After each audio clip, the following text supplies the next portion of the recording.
आज हम class 11 physics के कुछ न्यूमेरिकल कर लेते हैं। चैप्टर का नाम क्या है हमारे, वर्क एनर्जी एंड पावर। उससे रिलेटेड हम कुछ न्यूमेरिकल करेंगे। तो हम न्यूमेरिकल नंबर फर्स्ट देखते हैं। अ body is initially at rest, it undergoes one dimensional motion with constant acceleration. बोला एक ऑब्जेक्ट है, एक बॉडी है जो इनिशियली एट रेस्ट पे पोजीशन पे है, यानी कि इनिशियली क्या है वो रेस्ट पे है। उसके बाद वो वन डायमेंशनल मोशन करती है विद कॉन्स्टेंट एक्सेलरेशन। एक्सेलरेशन जो है वो कॉन्स्टेंट दे रखा है पहली। The power deliver to it at time T is proportional to. उसने पूछा हुआ है जो पावर इस समय यूज होगी बॉडी की वो प्रोपोर्शनल होगी टाइम के पावर के 1/2 के, या फिर टाइम के डायरेक्टली प्रोपोर्शनल होगी, या टाइम की पावर 3/2 के डायरेक्टली प्रोपोर्शनल होगी, या फिर टाइम के स्क्वायर के डायरेक्टली प्रोपोर्शनल होगी। तो हमें यहाँ पे पावर के लिए क्या करना है, एक डिपेंडेंस निकालनी है टाइम पे। वो कैसे निकलेगी देख लेते हैं, सॉल्यूशन करते हैं इसका। देखो हमें अच्छे से पता है, देखो हम फोर्स का फॉर्मूला जानते हैं, एफ इक्वल टू क्या होता है, एम ए होता है। F equal to M A होता है। अब हम बात करते हैं एसेलरेशन की, क्योंकि एसेलरेशन कांस्टेंट दे रखा है तो यहीं से कहानी सारी स्टार्ट करेंगे। एसेलरेशन इक्वल टू होता है हमारा डीवी बाई डी टी, यानी कि differentiation of velocity with respect to time is called acceleration, या फिर ऐसे ही बोल सकते हो the rate of change of velocity is called acceleration. अब क्या होगा, डी टी को हम इस तरफ मल्टीप्लाई कर दें अगर इस तरीके से, ये इस तरीके से हो जाएगा डीवी, या फिर हम इसको ऐसे भी लिख सकते हैं, देखो DV equal to A D T. अगर हम दोनों तरफ इंटीग्रेट कर दें, हम क्या करते हैं दोनों तरफ इंटीग्रेट कर दें। मैं लिखता हूं इस इक्वेशन में, इस इक्वेशन नंबर फर्स्ट ले लेते हैं इसको और बोलते हैं इंटीग्रेशन या integrating both side, integrating both side of equation first. Equation first के बोथ साइड हमें क्या करना है, इंटीग्रेट करना है। तो हम क्या करेंगे भाई, integration DV equal to integration A D T. अब डीवी का जब इंटीग्रेशन होगा, देखो जनरली होता है कि जब इंटीग्रेशन होता है सिंपल यहाँ पे डीवी का हो रहा है, डीवी के साथ कुछ और नहीं, यानी कि वन है। और जब भी वन का डिफरेंट इंटीग्रेशन होगा तो वी आएगा, या तो ऐसा समझ लो इस इंटीग्रेशन से डिफरेंशिएशन साइन क्या हो गया, कट गया और यहाँ पे वी बच गया सिंपल। अब ये एसेलरेशन है, एसेलरेशन क्या है, कांस्टेंट क्वांटिटी, यहाँ पे कांस्टेंट बोलेगा तो एसेलरेशन इंटीग्रेशन साइन से पहली बाहर आ जाएगा, और यहाँ पे बचेगा इंटीग्रेशन dt और dt का t बच के आ जाएगा। तो v equal to A T यहाँ पे निकल के आ गया। हमें बात करनी है पावर की, तो पावर इक्वल टू क्या होता है, देखो since we know power equal to होता है वर्क अपॉन टाइम, या एक फॉर्मूला और निकाला है पावर का हमने, क्या था, P equal to F dot V था, यानी कि F इंटू वी, यानी कि force into velocity is called power. अब हम यहाँ पे क्या करेंगे भाई, यहाँ पे हम वेलोसिटी की वैल्यू जो हमने निकाली है वो यहाँ पे पुट कर देंगे। तो हम लिख देंगे इसे P इक्वल टू एफ और V की जगह आ जाएगा A इंटू टी। ठीक हो गई बात। अब यहाँ से क्या क्लियर हो रहा है, देखो यहाँ से ये क्लियर हो रहा है कि पावर क्या है, डायरेक्टली प्रोपोर्शनल हो गई टी के। देखो बहुत सिंपल सी बात है, पावर क्या हो गई, टी के डायरेक्टली प्रोपोर्शनल हो गई। तो ऑप्शन नंबर बी जो है इसका करेक्ट आंसर हो जाएगा। अब हम नेक्स्ट क्वेश्चन कर लेते हैं। क्वेश्चन नंबर 2 क्या है, a body is moving unidirectionally, यानी कि वन डायरेक्शन में ही इसका मोशन हो रहा है इस बॉडी का भी, under the influence of source of constant power. और जो ये मोशन हो रहा है ये कांस्टेंट पावर के सोर्स के कारण हो रहा है। It's displacement in time T is proportional to. अब हमें बताना है इसका जो डिस्प्लेसमेंट है इस ऑब्जेक्ट का, इस बॉडी का जो डिस्प्लेसमेंट है वो टाइम टी पे कैसे क्या करेगा, डिपेंड करेगा। या तो वो टाइम टी की पावर 1/2 पे डिपेंड कर रहा है, यानी कि उसके डायरेक्टली प्रोपोर्शनल है, या फिर टी के डायरेक्टली प्रोपोर्शनल है, या फिर टी की पावर 3/2 के डायरेक्टली प्रोपोर्शनल है, या फिर टी के स्क्वायर के डायरेक्टली प्रोपोर्शनल है। तो हमें यहाँ पे क्या करना है, डिस्प्लेसमेंट की डिपेंडेंस निकालनी है टाइम के ऊपर, कि किस तरीके से डिस्प्लेसमेंट टाइम पे डिपेंड करेगा। तो हम दूसरे क्वेश्चन का भी आंसर कर लेते हैं, सॉल्यूशन कर लेते हैं। बहुत आसान है, हम पावर से स्टार्ट करेंगे क्योंकि कांस्टेंट पावर की बात हुई है, तो पावर के फॉर्मूले से हम यहाँ पे स्टार्ट करते हैं। पावर इक्वल टू हम जानते हैं एफ डॉट क्या होता है, वी होता है। ठीक हो गई बात। अब हम क्या करेंगे, अब इस f की जगह हम एक फॉर्मूला और अच्छे से जानते होंगे आप, f इक्वल टू होता है मास इंटू एसेलरेशन, यानी कि force equal to mass into acceleration होता है। अब हमने क्या करना है, इस पावर को ऐसे रहने देते हैं, इस m को भी ऐसे रहने देते हैं, इस v को भी ऐसे रहने देते हैं, और ये a है जो ये एसेलरेशन है, इस एसेलरेशन को हम क्या लिख सकते हैं, dv by dt, because acceleration equal to the rate of change of velocity, या फिर ऐसे कह सकते हो the differentiation of velocity with respect to time is called acceleration. तो ये बात होगी यहाँ पे एसेलरेशन की। अब क्या करना है यहाँ पे देखो, अब वी डी वी, अब ये dt को इधर मल्टीप्लाई कर दो, पहले ये p इधर हो जाएगा, m को इसके डिवाइड में भेज दो, और dt इधर मल्टीप्लाई हो गया, और इक्वल टू जो इधर बचेगा वो v dv बच के आ जाएगा। अब हमें क्या करना है, यहाँ पे दोनों साइड इंटीग्रेशन करते हैं। देखो पावर कांस्टेंट है, पहली बोला उसने पावर कांस्टेंट है, मास किसी ऑब्जेक्ट का कांस्टेंट ही होता है, तो यहाँ पे पावर और मास कांस्टेंट है, इसको हम इंटीग्रेशन साइन से बाहर लेंगे। पहले हम यहाँ पे क्या लिखेंगे, इंटीग्रेटिंग बोथ साइड, इंटीग्रेट करते हैं both side, integrating both side. तो यहाँ पे क्या हो जाएगा, देखो पावर अपॉन मास बाहर आ जाएगा, इंटीग्रेशन dt बच जाएगा। इसी तरीके से इधर इंटीग्रेशन होगा जब इंटीग्रेशन v dv, इस तरीके से हो जाएगा। अब देखो हम अच्छे से जानते हैं फॉर्मूला इंटीग्रेशन का, इंटीग्रेशन x की power n dx equal to क्या होता है, x की पावर n+1 होता है अपॉन n+1 होता है। तो यहाँ पे v के लिए यही होगा, देखो v की पावर 1 है, तो यहाँ पे इंटीग्रेशन का ये वाला फॉर्मूला इस्तेमाल करेंगे। ये p अपॉन m तो ऐसे रह जाएगा, इंटीग्रेशन dt में से t बच जाएगा, केवल इंटीग्रेशन से डिफरेंशिएशन साइन कट गया, ऐसा समझो सिंपल अभी है ना। अब इस v की पावर 1 है, इसका इंटीग्रेशन होगा तो क्या होगा, v की पावर 1+1 यानी कि 2/2, इस तरीके से ये इंटीग्रेशन निकल के आ जाएगा। अब यहाँ से जब हम v को कैलकुलेट करेंगे तो v कैसे कैलकुलेट होगा, देखो v स्क्वायर इक्वल टू जो एक्चुअल में आएगा वो क्या आएगा, 2p अपॉन m, 2 ऊपर चलेगा p upon m into time, इस तरीके से निकल के आ जाएगा। या फिर v इक्वल टू क्या निकल के आएगा, देखो under root of 2p upon m into टी, ये अंडर रूट के अंदर आ जाएगा सब। या फिर हम इसको इस तरीके से भी लिख सकते हैं, देखो v इक्वल टू क्या हो जाएगा, देखो 2p अपॉन m, ये अच्छे से जान लो, 2 कॉन्स्टेंट है, p कॉन्स्टेंट है, पावर कॉन्स्टेंट दे रखी है, मास भी कॉन्स्टेंट दे रखा है, t की पावर 1/2 को हम इस तरीके से बाहर लिख सकते हैं। देखो ये रूट के अंदर था t, जब हम इसको रूट के बाहर निकालेंगे ये t की पावर 1/2 बन के सिंपल बाहर आ जाएगा। अब हम बात करते हैं देखो इस v की, इस v की जगह हम और क्या पुट कर सकते हैं, देखो वेलोसिटी है, इस वेलोसिटी की जगह हम क्या लिख सकते हैं, देखो वेलोसिटी इक्वल टू हम अच्छे से जानते हैं, यहाँ पे एक फॉर्मूला लिखते हैं, velocity equal to differentiation of displacement with respect to time.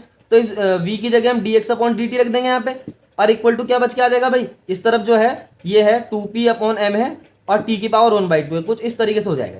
अब यहाँ से dx को एक तरफ रहने दो, और ये 2p अपॉन m भी ऐसे ही रहेगा, ये भी कॉन्स्टेंट है क्योंकि, और ये t की पावर 1/2 है, और ये dt जो है इस तरफ मल्टीप्लाई हो जाएगा। अब हमें क्या करना है, अब हमें इस dx को यहाँ पे क्या कर देना है, फिर से इंटीग्रेट कर देना है। तो इंटीग्रेट करते हैं इसको, तो क्या होगा, देखो हम यहाँ पे फिर से लिखेंगे, हम लिखेंगे भाई integrating both side.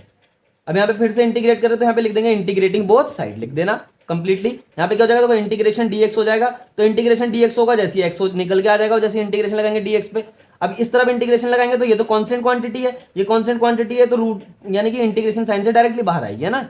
2p upon m जो रूट के अंदर है ये कांस्टेंट क्वांटिटी है कंप्लीटली, तो ये इंटीग्रेशन साइन से डायरेक्टली बाहर आएगी। और ये t की पावर 1/2 है, इसका इंटीग्रेशन करेंगे वो भी इसी फॉर्मूले से, देखो ये x की पावर n dx x की power n+1 upon n+1, simple ये फॉर्मूला लगाएंगे, n की जगह यहाँ पे 1/2 दे रखा, तो ये 1/2 + 1 और यहाँ भी 1/2 + 1 हो जाएगा। तो एक्चुअल में जो बचेगा वो क्या बचेगा, यहाँ पे 2/3 बच जाएगा ऐसे, और ये t की पावर 3/2 हो जाएगा। तो यहाँ पे साफ से क्या दिखाई दे रहा है क्लियरली, देखो ये 2/3 कांस्टेंट है, 2p अपॉन m जो रूट के अंदर है ये भी कांस्टेंट दे रखा है, उसने पहले ही बोल रहा था पावर जो है कांस्टेंट है, मास उसका कांस्टेंट ही होता है ऑब्जेक्ट का, ये 2 है, ये कांस्टेंट नंबर है, ये पूरा 2/3 कांस्टेंट नंबर है। तो ये जो x डिस्प्लेसमेंट यहाँ पे बच रही है, तो ये x displacement directly proportional time के 3/2 पावर के बराबर आ जा रही है, यानी कि x डायरेक्टली प्रोपोर्शनल t की पावर 3/2, यानी कि कह सकते हो displacement is directly proportional to the 3/2 power of the t। तो इस तरीके से ये क्वेश्चन का भी सॉल्यूशन आसानी से हो जाता है। अब हम क्वेश्चन नंबर 3 कर लेते हैं। क्वेश्चन नंबर 3 क्या है, a body is constraint to move along the Z axis of the coordinate system is subjected to a constant force F equal to bracket -i cap plus 2j cap plus 3k cap newton, यानी कि इतना force किसी object पे लग रहा है, वो भी जेड एक्सिस के अलोंग की बात हो रही है केवल।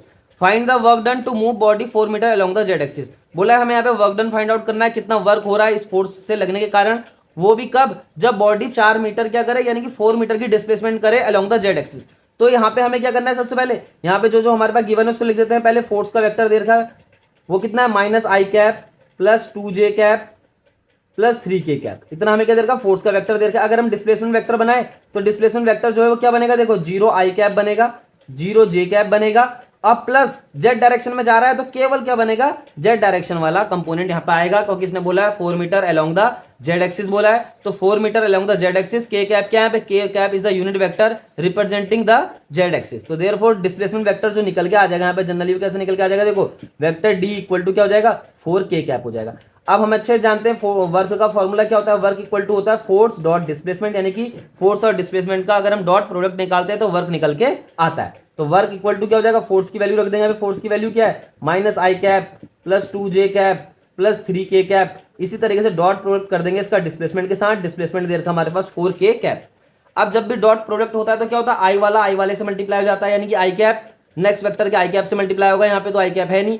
इस तरीके से जे कैप वाला टर्म जो होगा जे कैप वाले टर्म से मल्टीप्लाई होता है, के कैप वाला टर्म के कैप वाले टर्म से मल्टीप्लाई होता है, तो आई वाला टर्म भी 0 हो जाएगा, 0 आई कैप हो जाएगा वो, और जे वाला टर्म भी क्या हो जाएगा, 0 हो जाएगा। सिंपल देखो जब भी हम डॉट प्रोडक्ट करते हैं क्या होता है, देखो आई जे के तो बचते नहीं है, सिंपल सी बात है, क्योंकि डॉट प्रोडक्ट हो रहा है, इस डॉट प्रोडक्ट को हम स्केलर प्रोडक्ट भी कहते हैं, यानी कि जब भी दो वेक्टर क्वांटिटी के बीच डॉट प्रोडक्ट होता है तो हमेशा एक स्केलर क्वांटिटी निकल के आती है, तो जो रिजल्टेंट निकलेगा, जो आंसर निकलेगा, उसमें आई जे कैप हमें बिल्कुल भी रिप्रेजेंट नहीं करने हैं। आई जे कैप अगर रिप्रेजेंट करते हो तो इसका मतलब वो वेक्टर क्वांटिटी है, लेकिन डॉट प्रोडक्ट से हमेशा क्या निकल के आएगी, स्केलर क्वांटिटी ही निकल के आती है। इसलिए देखो आई वाला टर्म भी 0, बिकॉज इस तरफ तो आई है नहीं, इसलिए ये आई वाला इस वेक्टर के आई से मल्टीप्लाई होगा, तो आई इस वेक्टर का क्या है, 0 था, तो 0 हो जाएगा। इसी तरीके से जे वाला टर्म जो है इस वेक्टर के डिस्प्लेसमेंट वेक्टर के के वाले टर्म जे वाले टर्म से ही मल्टीप्लाई होगा, और जे वाला टर्म भी 0 है तो ये भी 0 हो जाएगा। इसी तरीके से के वाला टर्म बच जाएगा बस, तो के वाला टर्म 3 है, यहाँ 4 है, तो 3 4 जो 12 हो जाएगा। और यहाँ पे एक्चुअली में जो हो रहा है वो इस तरीके से होगा, देखो के डॉट के कैप आएगा, यानी कि के कैप डॉट के कैप। और अच्छे से आप प्रॉपर्टी जानते होंगे के कैप डॉट के कैप जो होता है सीधा 1 होता है, तो यहाँ पे जो आंसर निकल के आ जाएगा वर्क इक्वल टू 12 जूल निकल के आ जाएगा इस केस में। तो ये था हमारे पास छोटा सा न्यूमेरिकल जिसमें हमें फोर्स दे रखा है और बोला जो वर्क डन निकालना है हमें along the Z axis. Z axis में जो ऑब्जेक्ट थी वो 4 मीटर मूव कर रही है और इस कारण हमें क्या निकालना था, उस ऑब्जेक्ट पे होने वाला टोटल वर्क डन निकालना था, जो हम निकाल चुके हैं। तो देखो इतना सिंपल क्वेश्चन है ये भी, तो इजीली ये क्वेश्चन भी हो जाएगा। अब हम क्वेश्चन नंबर 4 कर लेते हैं। क्वेश्चन नंबर 4 क्या है हमारे पास? क्वेश्चन नंबर 4 है, a rain drop of radius 2 millimetre falls from a height of 500 metre above the ground. एक रेन ड्रॉप है जो जिसकी रेडियस 2 मिलीमीटर दे रखी है और ये 500 मीटर अबव द ग्राउंड से नीचे गिर रही है, यानी कि ये अर्थ सरफेस से 500 मीटर ऊपर है और वहां से ये नीचे गिर रही है। It falls with decreasing acceleration, जो ये है क्या बोला, ये गिर रही है विद डिक्रीजिंग एसिलेशन, एसिलेशन कम हो रहा है इसके गिरने के साथ साथ। ऐसा क्यों हो रहा है? ड्यू टू विसिशियस रेजिस्टेंस ऑफ एयर, बोला एयर का यहाँ पे कुछ रेजिस्टेंस है जिसके कारण उसका एसिलेशन डिक्रीज हो रहा है।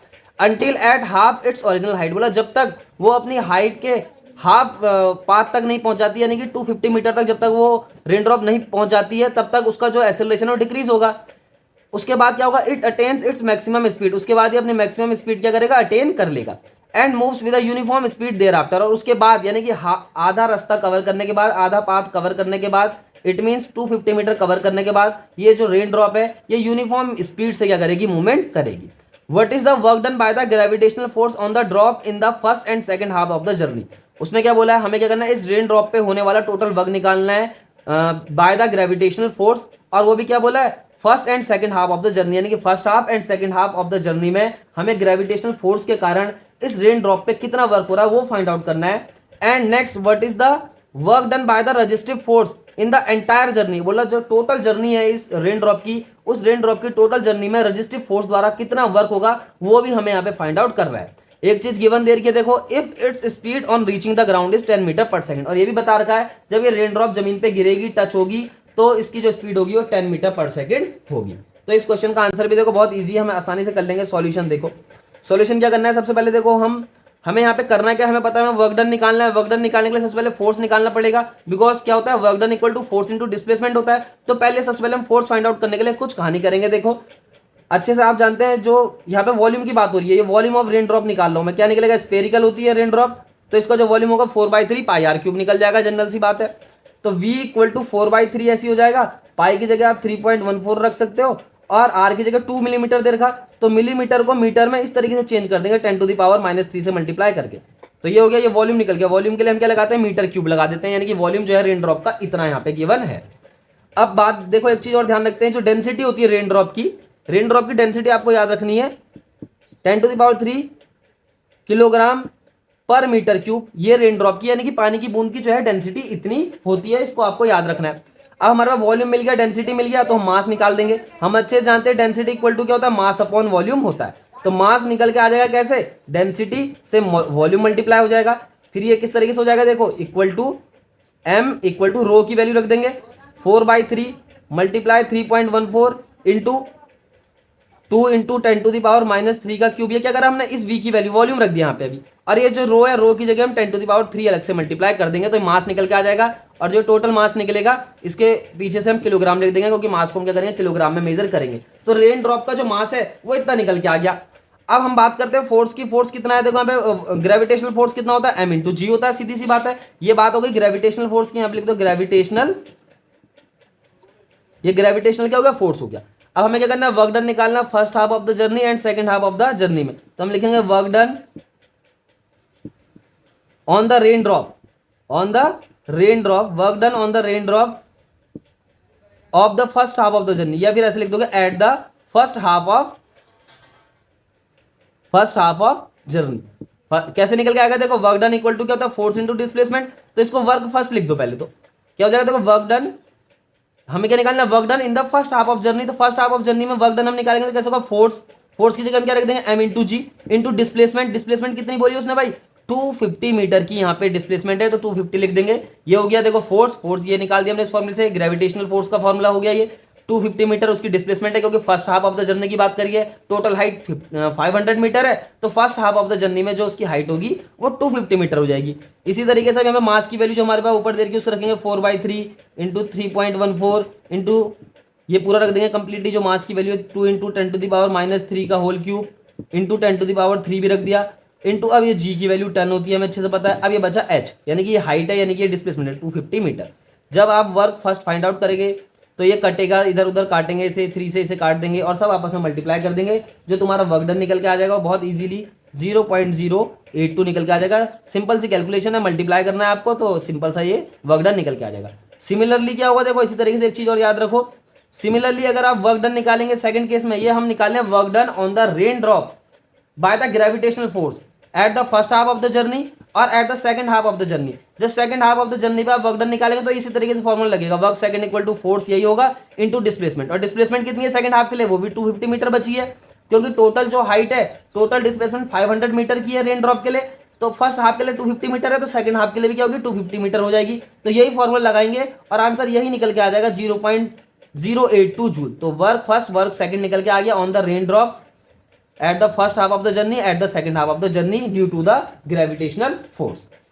अब हमें क्या करना है, यहाँ पे हमें सेकंड ऑप्शन दे रखा था what is the work done by the resistive force in the entire journey. हमें क्या करना है, रजिस्टिव फोर्स के कारण होने वाला वर्क निकालना है on the rain drop in the entire journey. और एक चीज गिवन है कि इट्स स्पीड, यानी कि रेन ड्रॉप की जो स्पीड है reaching the ground is 10 metre per second, और हमें रेन ड्रॉप की स्पीड भी दे रखी है 10 मीटर पर सेकंड। तो हम इसका सॉल्यूशन भी कर लेते हैं, हमें रजिस्टिव फोर्स के कारण वर्क निकालना है। तो सबसे पहले हम क्या करेंगे भाई, मैं निकाल रहा हूं वर्क डन, या फिर ऐसे लिख सकते हो एनर्जी।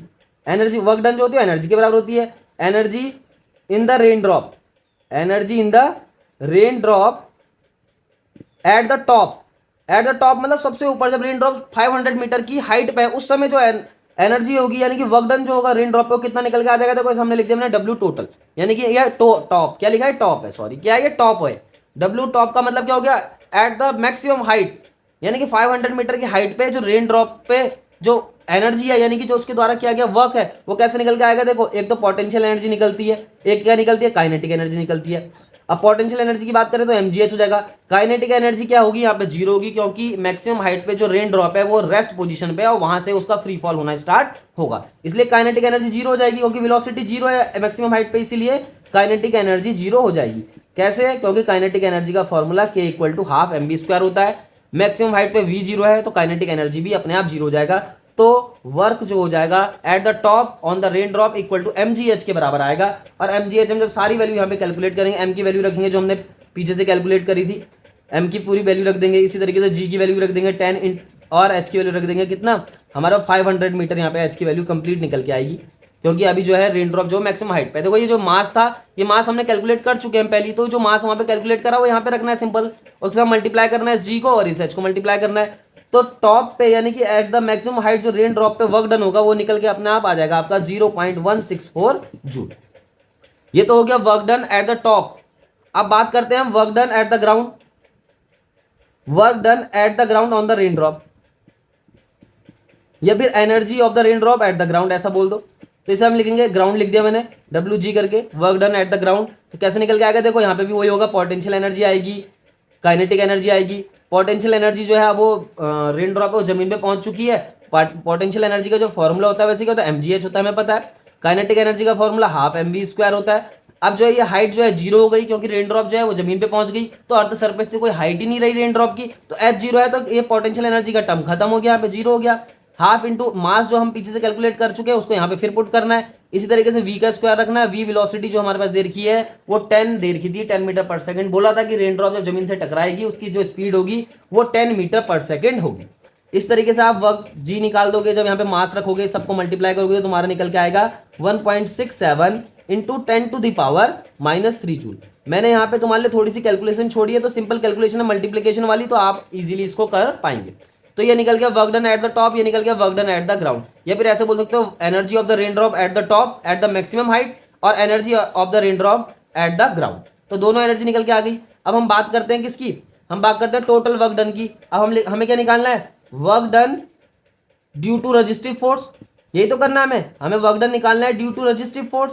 उस रेन ड्रॉप पे होने वाला वर्क डन कैसे निकलेगा, देखो उसकी जो एनर्जी है एट द ग्राउंड और जो उसकी एनर्जी एट द टॉप, इन दोनों को जब हम माइनस कर देंगे तो टोटल वर्क डन निकल के आ जाएगा उस रेन ड्रॉप पे ड्यू टू रजिस्टिव फोर्स, क्योंकि नीचे आते आते रजिस्टिव फोर्स के कारण उसकी एनर्जी में कुछ चेंज होगा, वो जो चेंज होगा उसी चेंज को हम रजिस्टिव फोर्स के द्वारा किया गया वर्क बोल देंगे। अब ऐसी इसी तरीके से यहाँ पे WG रख देंगे तो कितना आ जाएगा, देखो जब हम इसे 10⁻³ करेंगे तो WG रखना है, यानी कि ये रखना है। 10⁻³ करेंगे तो जो पॉइंट है 3 डिजिट और आगे आ जाएगा, यानी कि इस तरीके से हो जाएगा 0.00167 और माइनस हम इसको रख देंगे 0.164 जूल। ये हमने WT भी रख दिया। जब आप इन दोनों को माइनस करेंगे तो आपका आंसर इजीली निकल के आ जाएगा -0.162 जूल। तो इस तरीके से क्या हो जाएगा, वर्क डन निकल जाएगा रेजिस्टिव फोर्स के कारण ऑन द रेन ड्रॉप। बहुत इजी है, आसानी से आप इसको कैलकुलेट कर पाएंगे। आज का लास्ट क्वेश्चन कर लेते हैं। लास्ट क्वेश्चन क्या है, a body of mass 0.5 kg travels in a straight line. एक बॉडी है जिसका जो है मास दे रखा है, वो कितना दे रखा है 0.5 kg, तो लिख दो मास इक्वल टू 0.5 kg और ये स्ट्रेट लाइन में मूवमेंट कर रहा है विद द वेलोसिटी। वेलोसिटी भी दे रखी है v equal to a x⁻³ और a जो है यहाँ पे बोला है उसने कांस्टेंट है और a की वैल्यू भी दे रखी है कि a की जगह जहाँ पे भी वैल्यू रखने की बात आई तो आप 5 रख देंगे, 5 मीटर की पावर -1/2 और पर सेकंड, इस तरीके से, यानी कि 5 रख देंगे। a की वैल्यू सिंपल है। What is the work done by the net force during its displacement from x = 0 to x = 2 metre. हमें क्या करना है यहाँ पे, हमें यहाँ पे टोटल वर्क डन निकालना है। कब निकालना है, जब जो ऑब्जेक्ट है x = 0 से x = 2 मीटर तक डिस्प्लेस होगी, यानी कि 2 मीटर की डिस्प्लेसमेंट तक उसका क्या करना है, टोटल वर्क डन उस ऑब्जेक्ट पे निकालना है। तो हम बात करते हैं वर्क डन की। टोटल वर्क डन अगर आप अच्छे से जानते होंगे वर्क एनर्जी थ्योरम से, KF - KI हो जाएगा, यानी कि final kinetic energy minus initial kinetic energy. ये क्या है भाई, ये वर्क एनर्जी थ्योरम है। वर्क एनर्जी थ्योरम क्या बोलती है भाई, the work done on any object is equal to change in its kinetic energy. तो KF क्या हो जाएगा भाई, अब हम कैलकुलेट करेंगे। KF क्या हो जाएगा, हाफ mv², v क्या है उसकी फाइनल वेलोसिटी हो गई। KI क्या हो जाएगा, हाफ mu² हो जाएगा। अब हमें क्या करना है, v और u कैलकुलेट करना है। बस पहले हम u कैलकुलेट करेंगे, तो u कैलकुलेट कैसे होगा भाई, u कैलकुलेट होगा x = 0 रख के। जैसे ही आप यहाँ पे वेलोसिटी वाले टर्म में x = 0 रख देंगे तो u = अपने आप 0 आ जाएगा। अब बात करें हम फाइनल वेलोसिटी की, फाइनल वेलोसिटी कैसे निकलेगी भाई, ये a ऐसी रहेगा, इस x की जगह आप क्या रखेंगे, यहाँ पे 2 रख देंगे, क्योंकि फाइनल वेलोसिटी 2 रख के ही मिलेगी, क्योंकि उसने डिस्प्लेसमेंट 2 मीटर तक ही करना है। तो फाइनल वेलोसिटी 2 रख के मिलेगी, तो 2⁻³ हो जाएगा इस तरीके से। और a की जगह 5 रख देंगे आप, 2 की जगह क्या हो जाएगा, देखो 2 की पावर इसे 3 कर दो और उसकी पावर इस तरीके से 1/2 कर दो। पावर क्या कर दो, देखो अलग अलग कर दिया हमने, 3/2 थी तो हम इसको इस तरीके से लिख सकते हैं 2⁻³ और उसकी पावर 1/2। जनरल सी एल्जेब्रिक मैथ होगी। देखो 2 इंटू क्या हो जाएगा, देखो ये 5 इंटू 2⁻³ को हम 8 बोलेंगे और 8 की पावर 1/2 बोल देंगे। 8 की पावर 1/2 को हम कुछ इस तरीके से लिख सकते हैं, देखो √8 करके, और इसको हम कुछ और सॉल्व करेंगे तो इस तरीके से हो जाएगा, देखो 5 इंटू ये हो जाएगा 4 इंटू 2 और 4 का जो क्या होगा, रूट के बाद 2 आ जाएगा तो 2√2 ऐसा बच जाएगा। तो 5 × 10 √2 metre per second final speed of the object निकल के यहाँ पे आ जाएगी, या फिर final speed of the body निकल के आ जाएगी। तो वर्क डन हमें फाइंड आउट कर रहे थे, तो हाफ हो जाएगा m मास दे रखा उसका 0.5 kg इंटू वेलोसिटी दे रखी फाइनल 10√2 का स्क्वायर और माइनस u तो 0 है तो ये पूरा टर्म 0 हो गया। तो जब हम इसको सॉल्व करेंगे, हाफ इंटू 0.5 इंटू 10 का स्क्वायर 100 √2 का स्क्वायर 2 हो जाएगा, इस 2 से 2 कट जाएगा और इसको जब हम मल्टीप्लाई करेंगे तो 50 जूल आंसर निकल के आ जाएगा।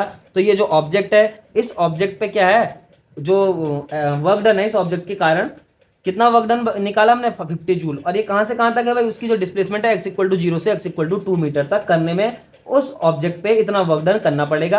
और वर्क डन हमने कहाँ से कैलकुलेट करा, क्या वर्क एनर्जी थ्योरम से हमने यहाँ पे वर्क डन कैलकुलेट किया है। तो हमने इसमें क्या सीखा भाई, हमने 4-5 न्यूमेरिकल करे। तो 5 न्यूमेरिकल, एक एक न्यूमेरिकल बहुत इंपॉर्टेंट था यहाँ पे, इसको एक एक ध्यान से एक एक पॉइंट वाइज समझना बहुत जरूरी है।